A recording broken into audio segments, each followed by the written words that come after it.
This is my 2004 Ford Crown Victoria Police Interceptor. It has a 2-inch lift, it has skid plates, it has big knobby tires, and I actually told a lie there.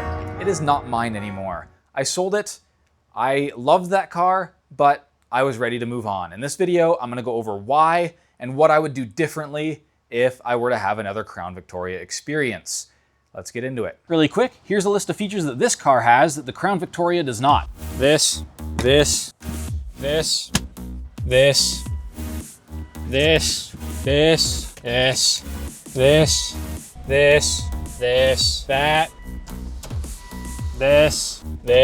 and that, this. And there's probably some stuff I forgot to even mention. This car is just so much more comfortable to live with. And now I'm not saying that I expected the Crown Vic to be comfortable. It was going to be my, beater for going off-road, drifting around in the winter, that sort of thing. And it did a great job at that. However, now that's kind of all it does is drift around in the winter. And I don't think I can justify keeping a car just for doing that. And again, I'm not saying that you should go out and buy a Volvo instead of a Crown Vic. They're just very different. And I found myself valuing the features that this offers more than what the Crown Vic had to offer.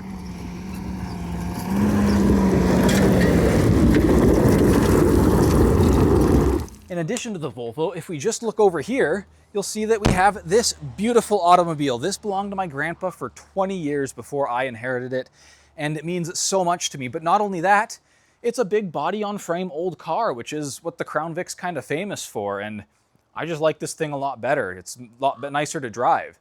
Lifting the Crown Vic for me kind of ruined the driving dynamic because it was a car, it wasn't meant to be lifted. The Crown Vic is gone, which means it's time to reorganize the fleet. We gotta make space, and it's gonna be so much nicer to get the Oldsmobile out. Let me show you what I'm talking about. You can see here how close I had to get to the Subaru while backing it out and pulling it in to get lined up with the garage door, but now the Subaru can go park where the Crown Vic was.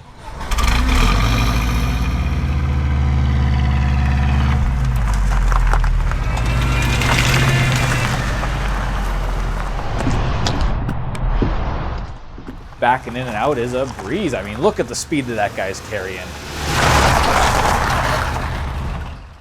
Maybe a little too much speed, honestly. Additionally, this extra space I gained back from getting rid of the Crown Vic and being able to move the Subaru, it is just such a versatile area. I can use it for...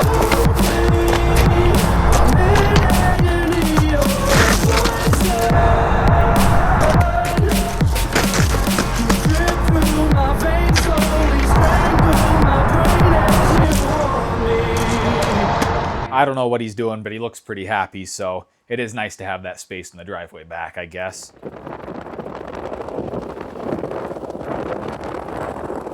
All right, now let's talk about what I lost on this thing, and that's right, I did not make any money. Mods do not add value. I bought this Crown Vic for $2,200 back in 2021, and I sold it just now in 2025 for $2,600 with all the modifications. And now that might sound pretty decent, but of course the lift and the skid plates I think were about $750 each, so $1,500. The really nice tires, those were about $1,000. The snow tires, those were probably close to $1,000 as well.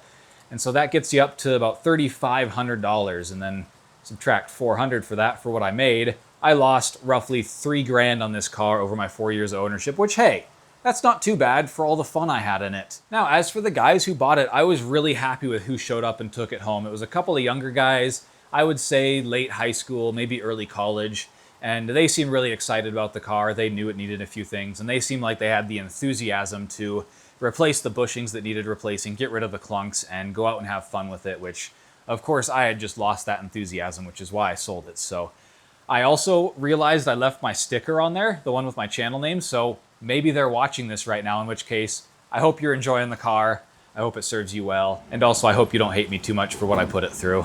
But I also hope what I put it through gives you confidence that it'll be reliable for you. Now, what would I do differently if I were to own a Crown Vic again? Well, the first thing is select my example better. That car was great as a beater. However, it didn't have the long gearing. It didn't have the rare short gearing. It actually had some aftermarket super long gearing. So it really was not great for off-road. if I were gonna look for another car for this, I would look for one with shorter gearing. Additionally, of course, a limited slip differential or a locker is a huge bonus off-road. I think some of the models could be optioned with a limited slip, so if you could find one of those, that would be a huge bonus. Finally, the lift kit and skid plates. These were both from Northwoods Performance up in northern Idaho, and they were really great. I would highly recommend them unless you want more of a lift. They just give you about a 2-inch lift. The only complaint I had is that the springs were really soft, which was great for making sure the rear wheel stayed on the ground. The rear axle would flex really nice, but it was awful for overlanding because I would load it up with all my crap and it would probably sit at lower than the stock ride height. Other than that, the lift kit was great, and I never got stuck with it, so that's a bonus. Oh, I also forgot to mention this car earlier. This is my Subaru Loyale. It has 4-wheel drive, of course, a locker in the rear that needs to be fixed, but it's more capable than the Crown Vic off-road as well. Has about the same creature comforts inside, is much slower, of course, but I've just fallen in love with it, so that's another reason I had to sell the Crown Vic. I don't need 3 off-road vehicles. I think that's roughly all the advice and stuff I had to talk about with the Crown Vic ownership. However, you might notice this video is not over, and that's because we're gonna pay a little bit of tribute to the Crown Vic by showing some of my favorite moments that I had with it. Most of these will probably be from the Gambler 2024. Oh, and of course, leave a comment down below if you've got any more questions on owning and driving an off-road Crown Victoria. Let's get to these beautiful clips here.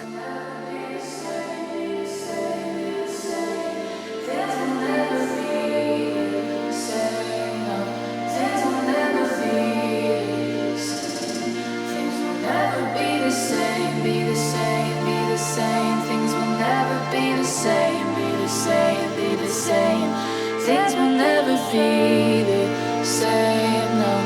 Things will never be the same. Things will never be the same, be the same, be the same. Things will never be the same. Things will never be, no, never be.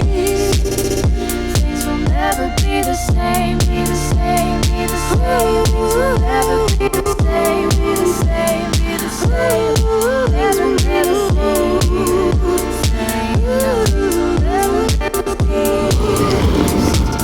Things will never be the same.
All right, well, thanks for sticking around to the end and watching this video about my Crown Vic, about sending it off into the world to someone who will really care for it. At least it seemed like they would. But here's a little sneak peek of what's to come in the future. You might have noticed that the Volvo's in this driveway by the shop, whereas it usually lives in the other driveway with the Subaru. And the Oldsmobile's also outside instead of in here. And this might look like a mess, and it is, but this platform right here is gonna be the base for a micro camper build in the Volvo, which is another part of the reason we sold the Crown Vic. The sale money from that will obviously go towards funding this thing. I'm really excited for what it's gonna turn out to be. I think it's gonna turn out to be super cool, functional, and incredibly unique. I guess that really is all I have. It is a little bittersweet seeing the Crown Vic go, but I am confident that it was time. Oh, and I'm also making a commitment to myself. I am not buying any more cars until all of my cars are functional.